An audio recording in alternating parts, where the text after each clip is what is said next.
Wow.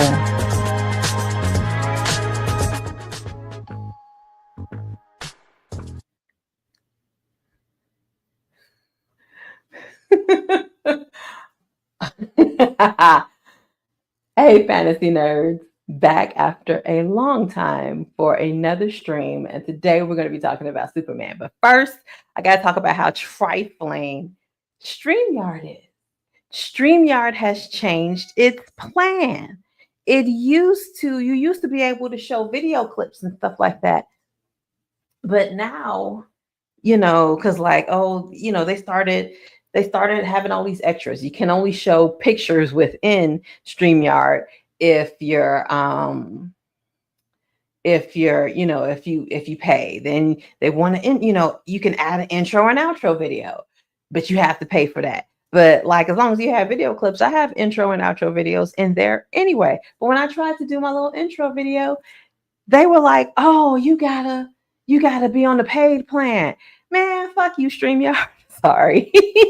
But they kind of pissed me off with that. First of all, it took me forever to get everything right because it was just horribly lagging. It's like, why would I pay for this? Why would I pay for this? I'm gonna have to find something else. But anyway, since that's so I might as well put that away since that's not working. And these lights are making me hot. Let's move on to I took notes. I took notes because I had so many thoughts about Superman 2025. I saw it yesterday and I have so many thoughts. Okay.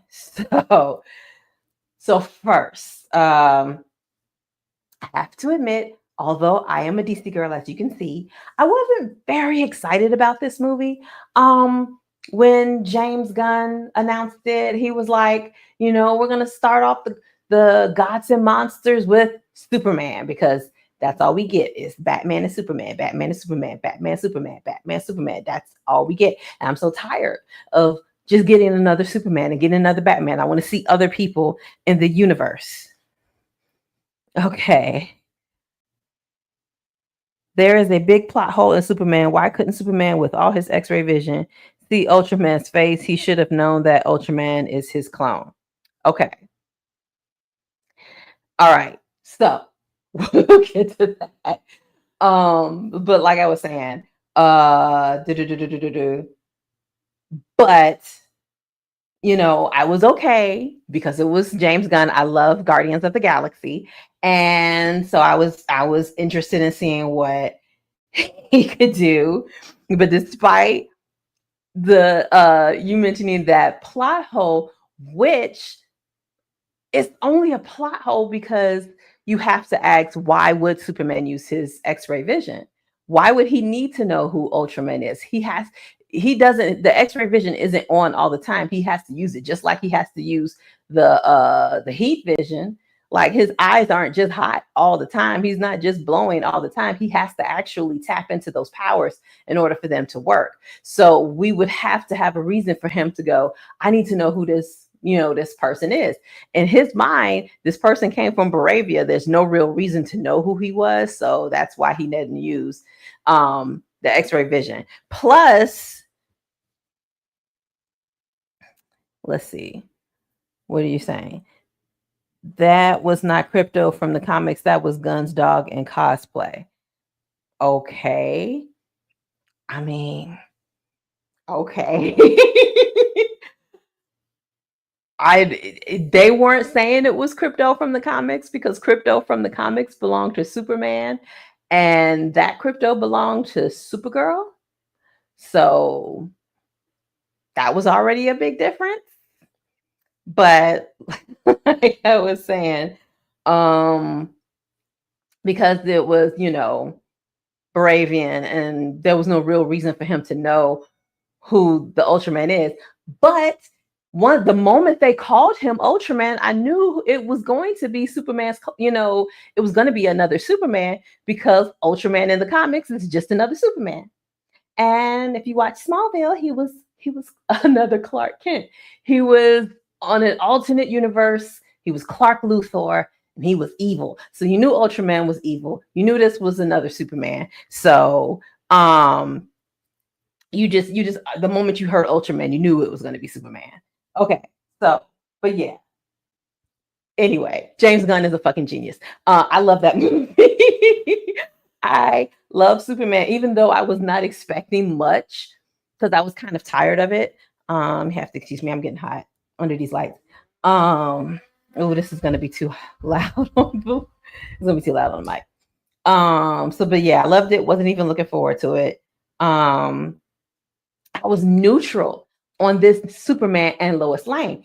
I was like, I wasn't excited when they were cast, but I was like, okay, we'll see what they can do. But they really rocked it out. The two of them rocked it out. They won me over. David managed to bring his own flavor to Superman and still have that same Boy Scout spirit, that Superman has. So he was his own Superman, but he still had the general aura of a Superman character. And same thing with Lois Lane. Rachel brought her own flavor to Lois Lane, but she was still that hard edge, reporter chick, Lois Lane, that we got from Margot Kidder. So loved her. Okay, let's see. He lost first time in 3 years to Ultraman, so he would be curious who was behind that mask. Maybe he would have been interested, but at that point, all of this happens within a couple of days. He didn't have time to breathe, let alone time to think, who was this person who beat me up? It was like he got beat up. Then there was this. Then Lex came to his house, fucked up his house, turned the whole world against him. I don't think he had time to breathe and think about Ultraman because every single moment something else was happening, something different was happening. I think probably maybe there would have been that moment where he was at Lois's house, but they were too busy fighting over him jumping into that conflict. So it's like that would have been a time for him to stop and think, who is this person? But that got derailed with their conversation. Where what? Why did Superman not kiss Lois? Superman kissed Lois? At the end of the movie, Superman kissed Lois. That was the whole thing. They did the whole Superman Lois Lane floating in the air, twisting around. This one should be called Lex.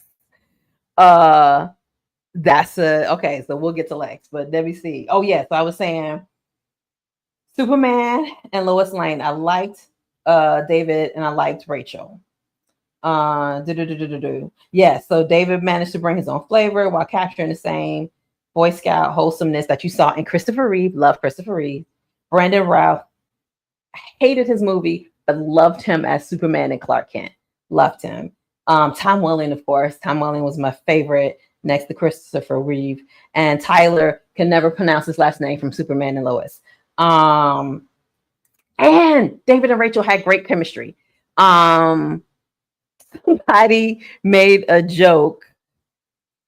What happened to Peacemaker? Peacemaker didn't really do anything, but make an appearance. He was on somebody's TV show talking about Superman. He didn't do anything in Superman. But somebody made a joke about the last Superman and Lois, which was Henry Cavill, and I can't remember her last name, but you know who I'm talking about, redhead chick. And they showed a picture of the new Superman and Lois and the past Superman and Lois, and they were like, it looks like Henry is taking her to jail. And he did. He looked kind of tough. He didn't look soft and caring. He looked like he was taking her to jail. But this Superman and Lois had great chemistry, and I love that. And I just, I have to admit, I wasn't a fan of Henry as Superman. I didn't really like him. I didn't really like any of his Superman movies. I felt like he was kind of boring. He didn't have real charisma, but that's what I felt like made him so great for The Witcher, because that persona was what, worked well for that role, but not Superman. So David was a much better fit as Superman. Um, Also, okay, so yeah, I like this Lois. I liked that she wasn't so gaga over being with Superman, that she wasn't afraid to ask him the hard questions. And she was going at him to the point where he got pissed off and left. I like that. I like that about him. Amy Adams, thank you. I was about to call her something else. Amy Adams. But yeah, liked her. I liked her. I just didn't like Henry, How would people look up and hope if the Superman gets beaten up all the time? He got beaten up once in 3 years. How is this all the time? You can't have a Superman fight without it being like a real fight. Otherwise, it's not going to be interesting. So he didn't get beat up the second time. He was double teamed the second time, and he got overpowered by nanites, but he knocked them two out. He knocked them out. He messed them up. So he won the second fight. He just lost the first. Superman's got to lose sometimes, or else it won't be interesting. And like I said, he had only been Superman for 3 years, and he lost the first fight in 3 years. I'd say that was pretty decent. I didn't did I like the squirrel being saved? No, I thought it was a waste of time. Why did you take the time to save a squirrel? They were rodents. Probably would have gave you rabies. Like,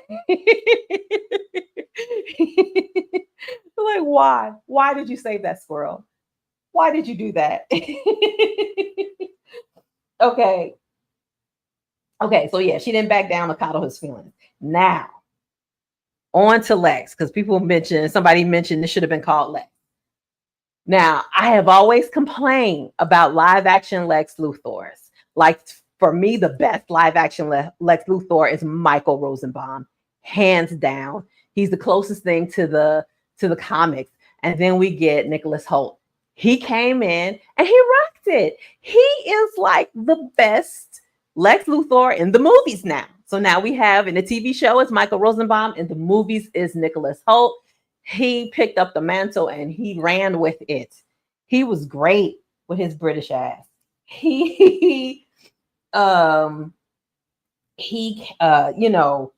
John Cryer was really good at playing evil, but he just didn't have the same essence from the comics that Michael Rosenbaum did. So yeah, Nicholas Hoult. He was clever, cunning, covert. He was everything you expected from Lex Luthor, especially even having Superman come yell in his face and have Lex gaslight him. That's something that's across the board that I see a lot in the comics. I see in the animated movies or TV shows, series. Superman is always yelling in Lex's face, and Lex is there calm. Like, what?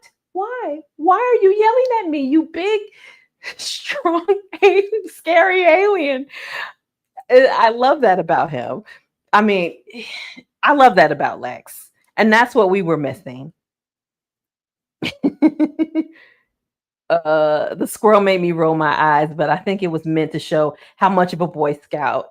I get that. I got that when he went to Mr. Terrific and was like, I was thinking of maybe we can find a way to save him, save the big monster tearing up Metropolis. And I was like, Negro, please. Mr. Terrific almost said it too. In the sequel, they should have Superman save ants, bees, and bugs. Okay. You think they will cast James Franco as Batman? First of all, James Franco is too old to be Batman. If they want Batman and Superman are supposed to be around the same age, and he would be like a Ben Affleck Batman. He would be like the Batman. He would be like a Batman who's been around for 20 years. He's too old. Mr. Terrific was definitely thinking it. Yes, he was. He had it on his face. He was thinking it. That's another thing. I loved Mr. Terrific. Mr. Terrific was my favorite character He was my favorite character, hands down. I loved him. I think he should have his own movie. James, if you're watching, I know you're not, but if you ever see this, I will write that script for Mr. Terrific solo movie, not with the Justice Gang, a movie by himself. I want to see it. I want to see it. I love Mr. Terrific. And I love the fact that it was the guy from X-Men First Class. So he was redeemed from being the first one to die in that movie. He gets to be Mr. Terrific in this movie. So I love that. I love that. I love that he got to be redeemed. He got to be super cool and he got to be super smart. I love that. Oh, but yeah, but back to something about Lex. I ain't finished. Oh yes, the gaslighting Superman. His master plan even felt more like out of the comics. It wasn't because like that's the thing I hated about the I mean, I love Gene Hackman as an actor, but I hated his Lex Luthor, and it just felt like he was just doing stupid shit. But this Lex Luthor felt more like the comics. So making Superman the villain while pulling the strings behind the scenes, and this is the Lex we deserve. Oh, my favorite part of Lex was when Superman got out of Lex's pocket universe and Lex was having his little temper tantrum and he kept knocking down the pencils and kept making them pick it back up so he could just knock them over again. And I was like, that was so childish, but it felt like something a megalomaniac villain would do. It was like just being petty. It was so petty and I loved it. Yeah, he was a much better Lex than the last one. I won't even name him. The last one was just, Facebook villain. Okay. What does it say? He's great in For All Mankind. Is that a show on Apple? Because I don't have Apple. But I've heard people talk about For All Mankind. So are you talking about Mr. Terrific is in For All Mankind? Because I haven't seen it, but I have heard it's good. I've heard that. I just heard that show was good. And I meant to get like one of those 3-month trials of Apple, but I just never have the time. I don't watch shows on the streaming channels that I have. I still have to sit down and watch Creature Commandos, and I got HBO Max. That's another thing. I'm glad I never stopped calling it HBO Max. I was being disrespectful, but they turned it back. So HBO Max. Yeah, Mr. Terrific. Okay. So I didn't know he was in that, but I heard it was a good show. One day I'm hoping they're still giving out those 3-month trials. If they are, I'll check it out. Okay. So, I can't remember. Okay. So I went to film school and I think it was Ilya Kazan. It might've been him. It might've been some other famous director who said directing is 90% casting. And I believed it then. And I believed it after I watched this movie, because after you see this cast and Superman and this Superman 2025, and I feel like they blow the Man of Steel cast out the water. I really do. We probably shouldn't be comparing one to the other, but I am. I'm comparing this to Man of Steel, and this cast it was just so much better. It felt like Superman. The Man of Steel just didn't. Man of Steel was so dark and dreary. It was depressing. This was light and fluffy, and still, it still was serious.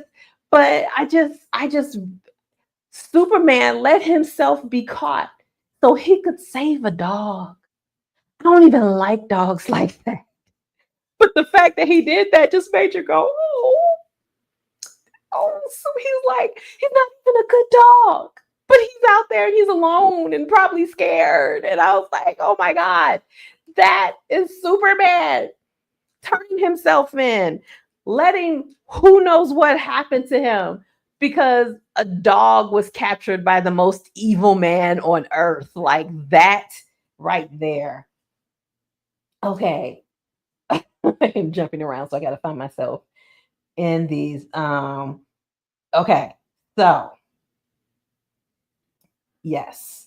Okay. So happy about Nathan Fillion and Frank Grillo. Of course, Nathan Fillion is Guy Gardner. Frank Grillo was one of the the government men. He came from Captain. He was in Captain America: Winter Soldier. Uh, dude. Oh, sorry.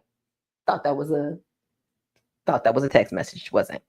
But happy for them. They come from soap operas. I grew up watching soap operas because that's what my sisters watched in the summertime when we were off of school. Do-do-do-do-do. This movie was meant to wash that neck snap from your memory. It did until you brought it back up. I have forgotten all about it. This movie was so sunny and great. And to me, a great example of James bringing just enough levity to this was, Lois Lane and Mr. Terrific going to save Superman. And he's like, we're going to take my ride. And then his garage door goes up so slowly. And she was like, you have a spaceship, but you couldn't get a garage door that went up a little faster. That I love that moment. Yes, it was predictable. I still loved it. Predictable isn't always bad. Sometimes you just got to go with the flow. Bradley Cooper is Superman's dad. What the hell? And wasn't that girl in the in his movie with Lady Gaga? What's that movie? Wasn't she in that movie? I don't know. I don't know who Superman's mama. I don't know her name, but I swear I've seen her in some other movie. Maybe it was in the Lady Gaga Bradley Cooper movie. Maybe it was something else that I can't think right now. But I was like, I know her face, but I don't know her name. And I'm like, ain't she a bit young to be with Bradley Cooper? The girl is like in her 20s, ain't she? She is barely old enough to have a baby. Um, James decided to keep Perry White black. Like that choice. I love that they skipped the origin story because I feel like that's another thing. We gotta do the origin story every time we go in there. Love that Papa Kent was still alive. We don't always gotta kill the dads. We don't always gotta kill the parents. Leave the parents alone. He could be Superman with both his parents. I didn't realize that. Yes, that was Bradley Cooper speaking that Kryptonian language. That was another thing. I don't know how I feel about Kryptonian not being, not being English, but it makes sense because the thing across all adaptations is the Kryptonian language is not written in English, so why would it be spoken in English? So it makes sense for them to have them speak another language because they're writing in symbols. It's very hieroglyphic, the Kryptonian written word. So okay, them not speaking in English is a whole nother planet. Why would they speak English? It just makes things easier for them to speak English. But yeah, Bradley Cooper. So I love that Jonathan lives. I love that Superman turned himself in to save a dog. Okay, bam, bam, bam. Bradley Cooper, Ultraman. Oh, I love the callback to Christopher Reeve Superman with Superman having to save two things at the same time. Like he had the I can't remember the other people other than the Baravians. I can't remember their name.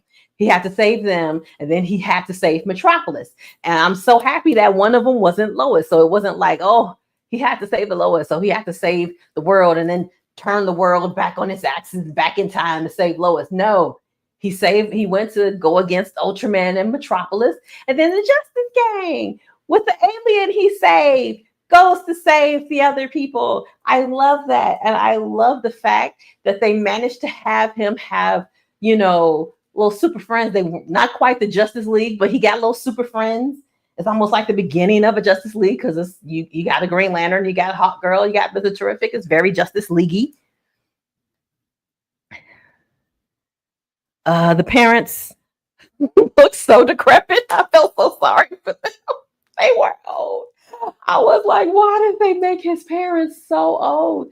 I guess they were trying to be like, oh, they ain't have kids because they could have been younger with no kids. They could have been like small, like in Smallville, them parents were in their 40s.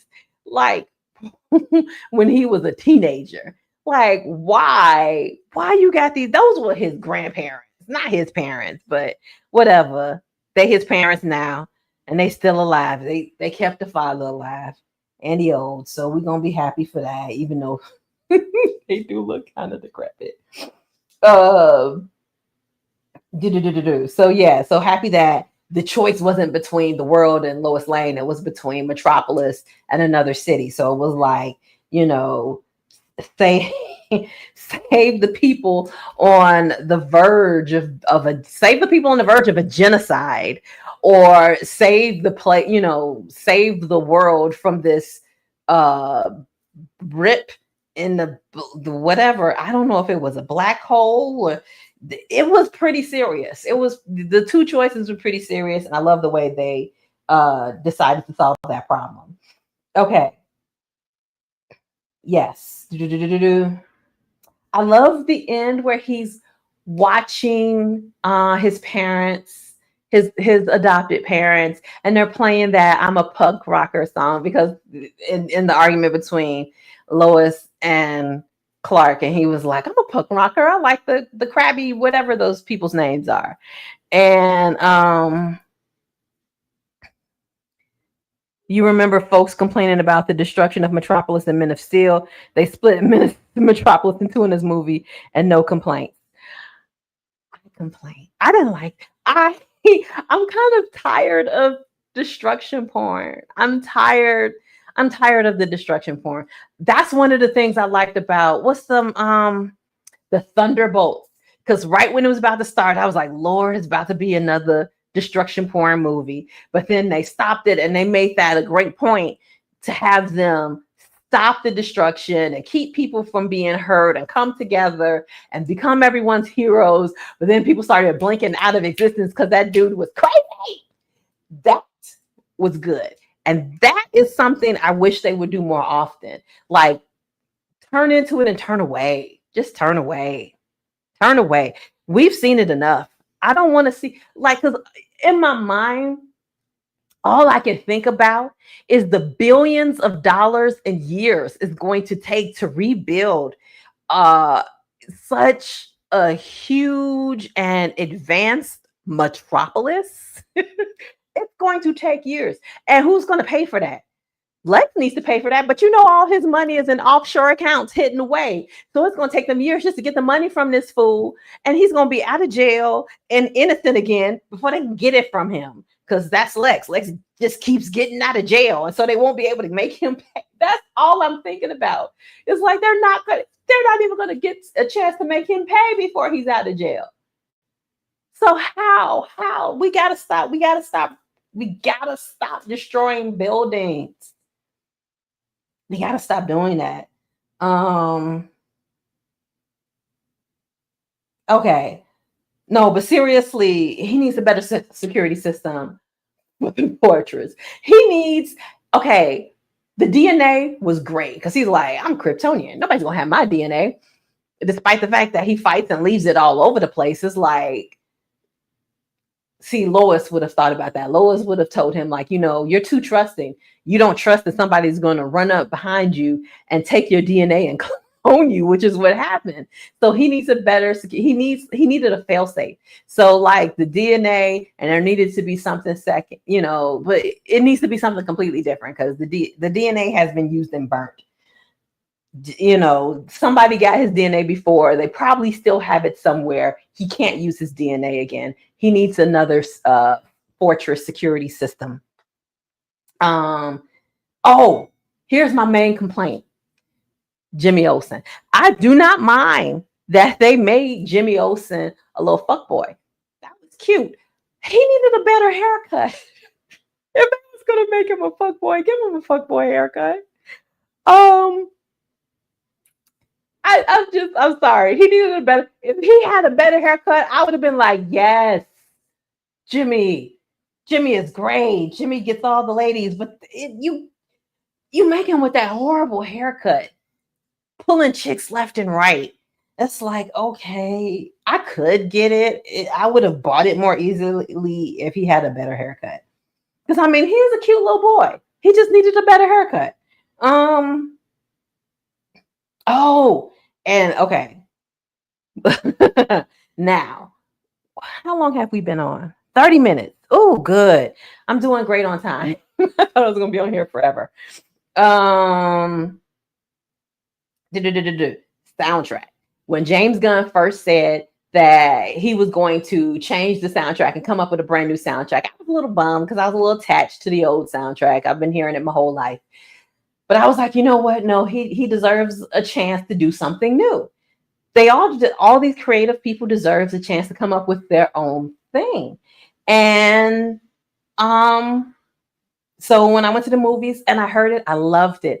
And I love the fact that they didn't throw away the old theme completely. So you heard, like, there were times where you heard the old theme in there. And I was like, oh, this is great. It's perfect. The perfect balance of a brand new theme plus, little, homages to the old one. So I love that. It was very awesome, heroic, and wholesome. Yes, they came up with something new but paid homage to the past.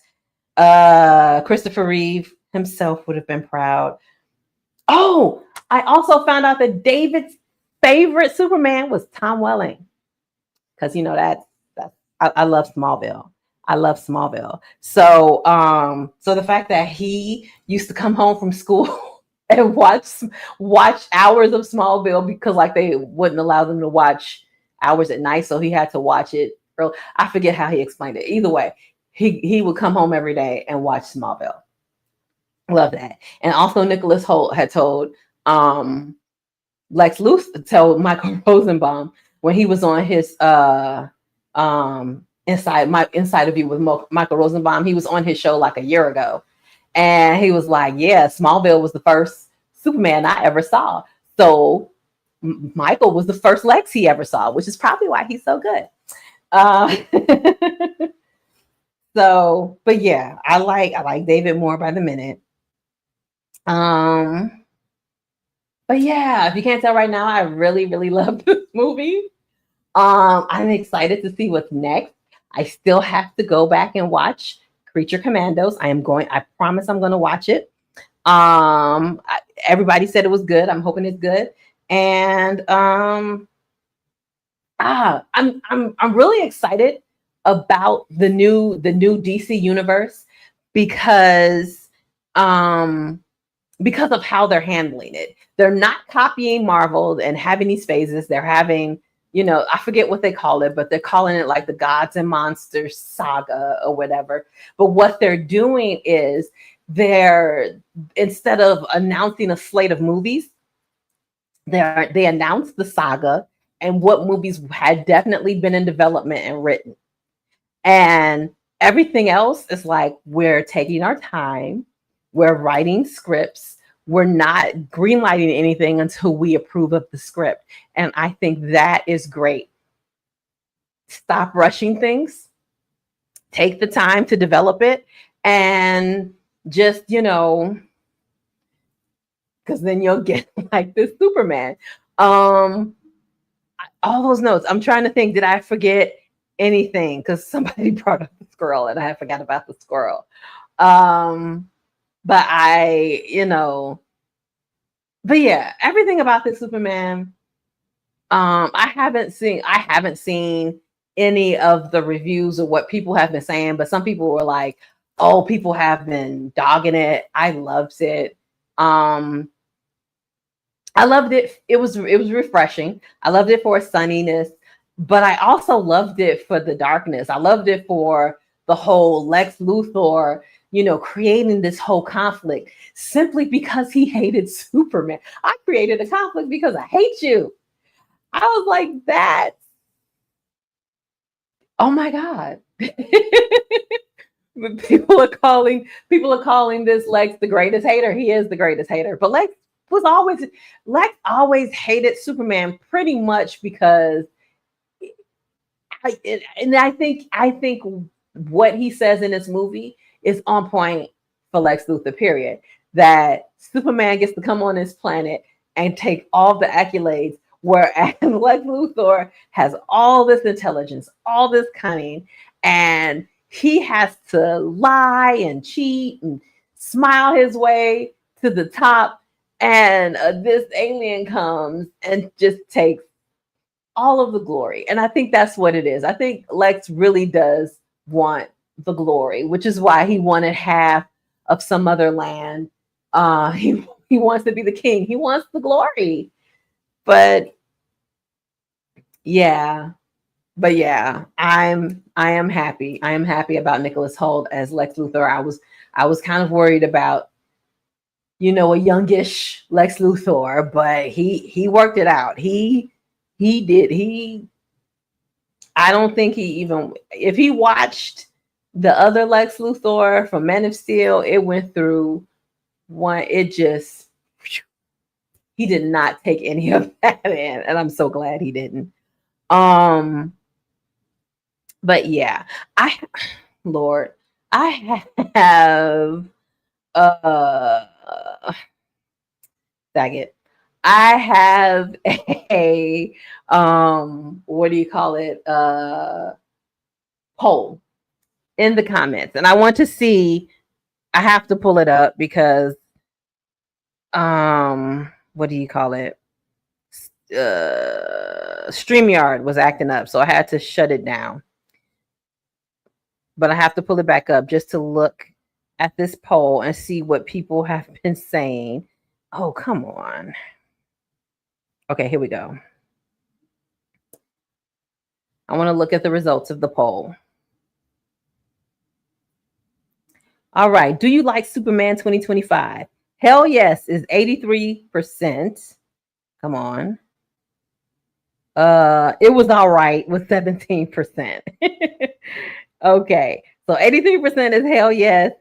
It was all right with 17%. Okay. Nobody said hell no or bring back Cavill or Cavill, however you pronounce his name. I don't know how to pronounce his name. I do not know how to pronounce his name. Is it Cavill? Is it Cavill? I don't know. I'll never know. So yeah, like that. 83% of people agree with me. This is a hell yes. Superman 2025 is a hell yes. Okay. Makes me feel better about Supergirl. She had a very tiny cameo at the end. And I was like, oh, she gonna be a hot ass mess. So this is gonna be interesting. Supergirl is gonna be interesting. She's a hot ass mess. But all of her family is, pretty much gone except for her little cousin, who's now her big cousin, and she's on a whole other planet and da da da da. So I can just imagine all the different ways they're going to use to psychologically screw with this girl's head. So it's going to be interesting. But yeah, anything else? Who else do we like? I can't think of anything. I do love the fact that it was a bunch of selfies by an airhead girlfriend who brought down Lex Luthor. That I can see that. That was so stupid. It was genius. But the thing about it is, because she is like an airhead, and she didn't mean to get all of this information against Lex, but she knew what she had, which is why she sent it to Jimmy. So I like that part. That part made her, it redeemed her airheadedness, that she knew that she had what it took to get back at Lex. And it saved her life, because she would have been in a pocket dimension forever if she hadn't sent it. If she hadn't took all them selfies and sent it to Jimmy. Of course, if she hadn't took all the selfies, she probably wouldn't have been put in the pocket universe. But tomato, tomato.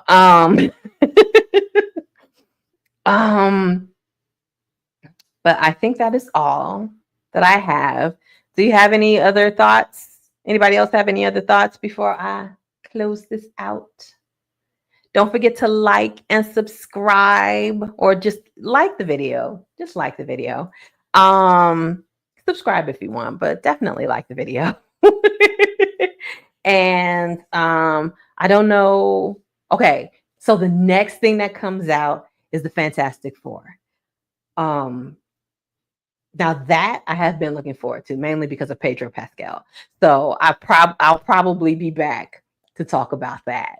Um, Depending on if I have like 3 pages of notes like I did for Superman. So we'll see. But oh shoot.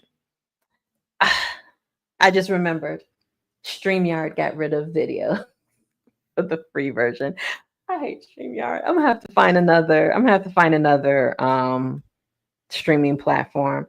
But in the meanwhile, thanks for watching. Thanks for participating. It was fun. Until Fantastic Four. You guys have a good day.